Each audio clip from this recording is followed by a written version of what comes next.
जय श्री राम। तो सबका साथ सबका विकास से शुरू हुई यह सरकार अब नियम बना रही है, बस कुछ का साथ और कुछ का विकास। नहीं, आपको नहीं लगता ऐसा? यूजीसी एक नया कानून भारतीय जनता पार्टी जो कि अभी हमारे देश में लेके आई है। एक तरफ तो सरकारें जातिवाद को ख़त्म करने की बात करती है कि हमारे देश में जातिवाद ख़त्म होना चाहिए, सभी समान होने चाहिए। दूसरी तरफ सरकारें खुद खुद सर्टिफिकेट बना के देती है कि आप इस जाति के हो। और तीसरी तरफ सरकारें खुद ऐसे नियम भी बनाती हैं जो जातिवाद को बढ़ावा देते हों।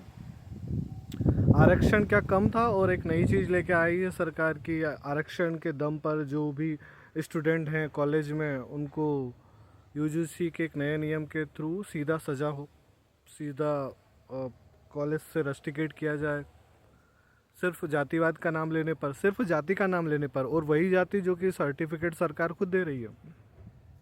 तो भेदभाव तो और बढ़ाया जा रहा है सरकार के द्वारा। सामान्य वर्ग से इतनी परेशानी बीजेपी को, जो ऐसे नियम बनाए जा रहे हैं कि उन बच्चों को भी नहीं छोड़ा जा रहा है जो अभी पूर्ण रूप से वोट डालने के अधिकार में भी नहीं है। उनके ऊपर भी सजाएं लागू हो रही है सिर्फ इसलिए क्योंकि वो यह एक झूठा ही केस हो जाए, उसके ऊपर तो सीधी सजा हो जाएगी। पहले ही इस देश में क्या कम चल रहे हैं कुछ केसेस, जो केस चल रहे हैं उनके ऊपर तो निपटारे हो नहीं है रहे कोर्ट से। वकीलों का पैसा एक गरीब आदमी दे नहीं पाता, एक झूठे मुकदमे में फंसा हुआ व्यक्ति पूरा जीवन बर्बाद हो जाता है उसका, वो बाहर ही नहीं निकल पाता, उसका मान सम्मान रिश्तेदारी सब कुछ खत्म हो जाता है, पैसा खत्म हो जाता है, घर खत्म हो जाता है। और एक केस की वजह से पूरे घर पे जितने लोग हैं सबके ऊपर असर होता है, पूरे जीवन भर असर होता है। वो केस ख़त्म नहीं हो रहे हैं और सरकार और ऐसे कानून लेके आ रही है ताकि फटाफट और केस आते रहें, केस पे केस बनते रहें, और जिनके ऊपर जांच भी नहीं हो, सीधा सज़ा हो कि 10 साल की सज़ा या फिर रस्टिकेट हो जाए कि स्टूडेंट कॉलेज से अपना जीवन खराब कर ले सिर्फ इसलिए क्योंकि वो अगर किसी को जाति सूचक शब्द कहे कि तुम इस जाति के हो, सिर्फ इतना कहने से उसका पूरा जीवन खराब हो जाएगा। अच्छा, वो नहीं भी कहे जाति सूचक शब्द, सिर्फ झूठा आरोप भी अगर उसके ऊपर लग जाए तो भी उसका जीवन खराब हो जाएगा।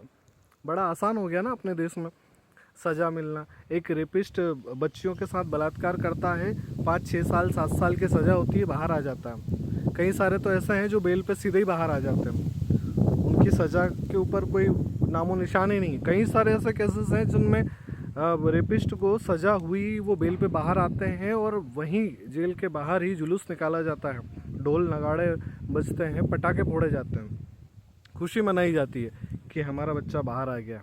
ड्रग्स के केस ऐसे होते हैं, बड़े बड़े नेताओं के, बड़े बड़े पॉलिटिशियंस, बॉलीवुड वाले के बच्चे उन ड्रग्स केस में फंसते हैं, कुछ दिन की न्यूज़ वाले उसके न्यूज़ दिखाते हैं, उसके बाद सब भूल जाते हैं।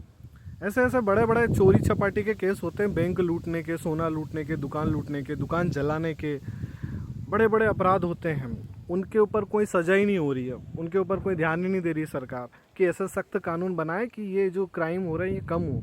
नहीं, सरकार को अभी कानून बनाना है जो बच्चा पढ़ रहा है कॉलेज में उसके ऊपर, वो कौन सी जाति का है ये देख के जाति के हिसाब से कानून बनाए जा रहे हैं। अगर जातिवाद से इतनी समस्या है, इतनी परेशानी है, तो मोदी जी नए नए स्कूल कॉलेज खोल दीजिए, नए कॉलेज खोल दीजिए कि सामान्य वाले इस कॉलेज में पढ़ेंगे, दूसरी जाति वाले इस कॉलेज में पढ़ेंगे, ओबीसी वाले इस कॉलेज में पढ़ेंगे।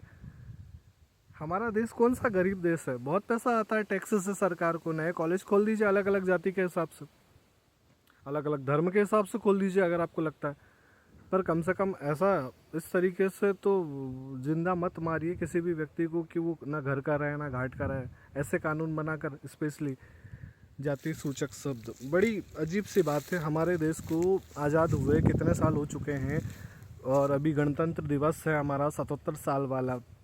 कानून हमारा जो लागू हुआ था, संविधान हमारा जो लागू हुआ था, 77 साल हो गए हैं, लेकिन अभी भी जातिवाद के नाम पर ही कानून बनाए जा रहे हैं।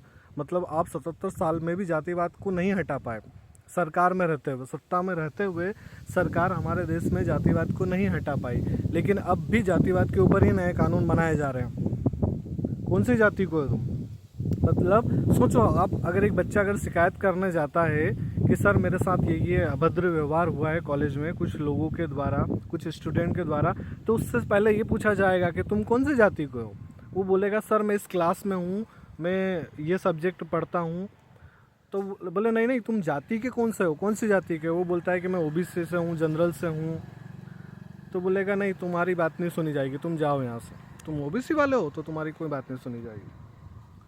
अदर कास्ट वाला अगर आता है और वो बोलता है, अगर वो झूठ भी बोल दे, चलो सच में अगर उसके साथ कुछ ऐसा हुआ है तो माना भी जाए, अगर वो झूठ भी बोल देगा कुछ बच्चे ने मेरे को ये जाति वाला बोला, तो अगर ये जाति वाला बोला तो ये तो सरकार ने खुद तुमको सर्टिफिकेट दिया है कि तुम इस जाति के हो, तुमने फ्रेम भी करवाया होगा वो सर्टिफिकेट, और बार बार लगाते भी होगे हर जगह जहाँ पे ज़रूरत पड़ती है वहाँ पे वही सर्टिफिकेट लगाते हो ना जाति वाला। तो अगर उस जाति के तुम हो तो उसमें समस्या क्या है? और अगर नहीं हो और फिर भी तुम्हें उस जाति का बताया जाए तो फिर और भी सोचने वाली बात है कि गलत जाति का बता दिया मुझे, मैं जिस भी जाति से हूँ, क्या क्या फ़र्क पड़ता है कि कोई मुझे इस जाति का बोलते हो? मैं तो इस जाति का हूँ, गर्व से कहना चाहिए हम जिस भी जाति के हैं, क्या फ़र्क पड़ता है? हम उस जाति का सर्टिफिकेट लेके घूम रहे हो। नहीं, अगर किसी ने बोल दिया तो उसको सीधी सज़ा होगी 10 साल की, या फिर उसको कॉलेज से निकाल दिया जाएगा।